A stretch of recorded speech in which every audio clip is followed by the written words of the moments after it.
વિદ્યાર્થી મિત્રો 10 smart learner ચેનલમાં આપનું સ્વાગત છે। તો વિદ્યાર્થી મિત્રો આજે આપણે જોવાના છીએ કે બોર્ડ ના પેપર કેવી રીતે ચેક થાય છે। બોર્ડના શિક્ષકો જે પેપર ચેક કરે છે તે કયા કયા મુદ્દાઓનું મૂલ્યાંકન કરે છે અને તે શેના આધારે તમને માર્ક્સ આપે છે તેના વિશે સંપૂર્ણ ચર્ચા કરવાના છીએ। તો વિદ્યાર્થી મિત્રો બોર્ડના પેપર કેવી રીતે ચેક થાય છે અને બીજું કે પુરવણીમાં પૈસા વગેરે મૂકવાથી પાસ કરી નાખે તો તેના વિશે સંપૂર્ણ ચર્ચા કરવાના છીએ। અને આ વિદ્યાર્થી મિત્રો તમારે ખૂબ જ ઉપયોગી બનશે, કારણ કે તમે જો જાણી લીધું કે બોર્ડના પેપર કેવી રીતે ચેક થાય, જે શિક્ષક હોય છે તે તમારા પેપર કેવી રીતે ચેક કરશે, તો તે મુજબનું તમે લખ્યું પરીક્ષામાં તો તમે આરામથી ઓછી મહેનતે વધુ માર્ક્સ મેળવી શકશો। અને તો તમે આ વિડીયો પૂરેપૂરો જોશો તો તમને ખ્યાલ આવી જશે કે બોર્ડના પેપર કેવી રીતે ચેક થાય છે। તો તમારે પણ કેવી રીતના પેપર તે પ્રમાણે લખવાનું છે। તો વિદ્યાર્થી મિત્રો ચેનલમાં નવા તો ચેનલને સબસ્ક્રાઈબ કરો, વિડીયોને લાઇક કરો અને શેર કરો।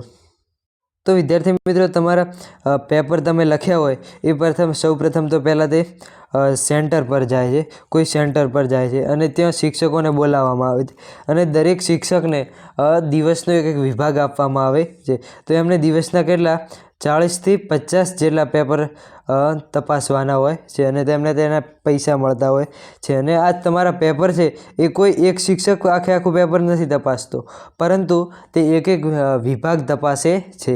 તો વિદ્યાર્થી મિત્રો આજ સુધી તમને તમારી સ્કૂલમાં શિક્ષક પેપર તપાસતો હશે, પૂરા માર્ક્સ આપતો હશે, પરંતુ અહીં એવું હોતું નથી। અહીં બીજા શિક્ષક તપાસે છે। તો તમારે અહીં દરેક વાતનું ધ્યાન રાખવું પડે। તો દરેક વિભાગ પ્રમાણે તમારો આખું પેપર એક શિક્ષક તપાસતો નથી, દરેક વિભાગે અલગ અલગ શિક્ષકો તપાસે છે। તો પહેલી વાત એ, અને પેપર કે માત્ર એક શિક્ષક તપાસતા એવું નથી।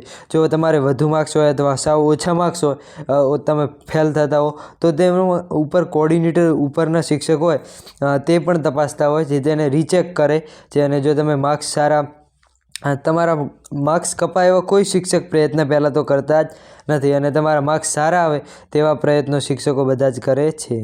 એક્ઝામિનર હોય છે વિદ્યાર્થી મિત્રો, તે કેવી રીતના તમારા પેપર તપાસે છે? તો એક્ઝામિનર પહેલું તો શું, એક્ઝામિનરના એક માઇન્ડમાં હોય છે પહેલું તો કે વિભાગનું નામ પહેલાં સૌપ્રથમ દેખે, તો તમારે વિભાગનું નામ પરફેક્ટલી લખવાનું છે ને એ પહેલું જે વિભાગના નામ પરથી જ શરૂઆત કરે છે તમારા દરેક પ્રશ્નનું લખવાનું। અને બીજું શું કે તમારે જો પ્રશ્નમાં નામ નિર્દેશવાળી સ્વચ્છ આકૃતિ હોય તો એ પહેલી તો સ્વચ્છ આકૃતિ તરફ ધ્યાન જાય છે એનું। તમારે જો શિક્ષક તપાસતા હોય પેપર, એનું સ્વચ્છ નામ નિર્દેશવાળી આકૃતિ તરફ તેમનું ધ્યાન જતું હોય છે।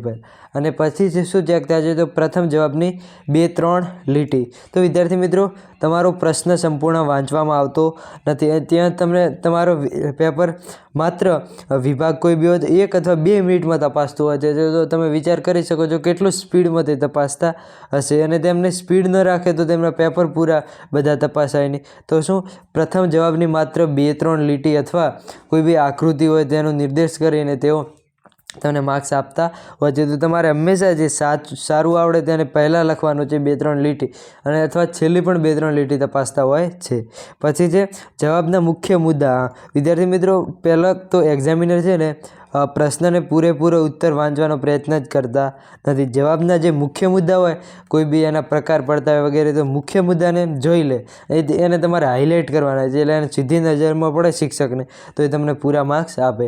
અને અંદર ભલે તમે ગમે તે લખ્યો પણ જવાબના મુખ્ય મુદ્દાઓ સાચા હોવા જોઈએ। અને પછી શું ચેક કરે છે? તો કે વધુ પડતું ચેક કરે છે, તે જુએ છે તમે વધુ પડતું ચેક નથી કર્યું, અને ચેક પણ તમે એવી રીતે કરો કે ઇનકેસ ના જ કરો, હું તો કહું છું, પણ જો થઈ જાય છે ચેક તો તેને માત્ર ઉપર પેન્સિલથી એક લીટી કરો, જે અંદર ધ્યાનથી વાંચવા જાય તો જ શિક્ષકને દેખાય તેવું કરો।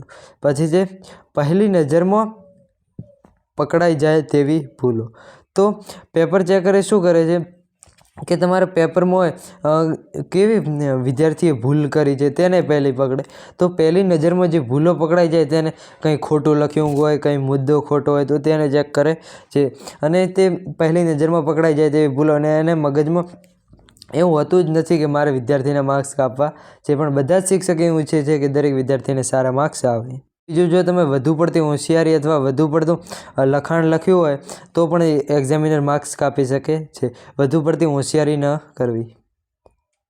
વિદ્યાર્થી મિત્રો તમારે આટલા મુદ્દાઓનું ખાસ ધ્યાન રાખવાનું જે તમે પેપરમાં લખો છો, વિભાગનું નામ નિર્દેશવાળી આકૃતિ વગેરે દરેક મુદ્દાઓને સારી રીતે ધ્યાનમાં રાખીને પેપર લખવાનું છે। તો હવે વાત કરીએ વિદ્યાર્થી મિત્રો કે પુરવણીમાં પૈસા મૂકવાથી પાસ કરી દે ખરા? તો વિદ્યાર્થી મિત્રો પહેલી વાત એ કે પુરવણીમાં તમે પૈસા મૂકો તો તે શિક્ષકો પેપર ચેક કરતા હોય ત્યાં તેમને કેમેરા લાગેલા હોય અને એ પૈસા એ તો લઈ ના શકે, ત્યાં તેમને જમા કરાવવા પડે અને આમ તમે પૈસા મૂકો તો પણ તેમને પાસ કરતા નથી.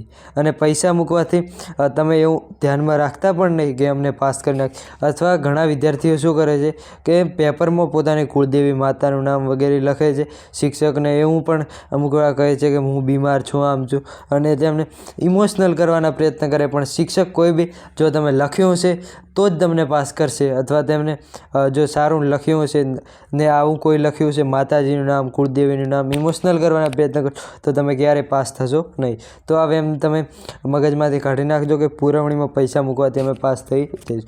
ઉલટાનું તમને આ ભારી પડી શકે છે. તો વિદ્યાર્થી મિત્રો બને એટલે તૈયારી કરો અને સારામાં સારા માર્ક્સ લાવો અને અહીં જણાવ્યા મુજબ સારી રીતે પેપર લખો તો ચોક્કસથી તમારે સારા માર્ક્સ આવશે. તો વિદ્યાર્થી મિત્રો ચેનલને સબસ્ક્રાઈબ ન કરો તો ચેનલને સબસ્ક્રાઈબ કરો, વિડીયોને લાઇક કરો અને શેર કરો. Thank you.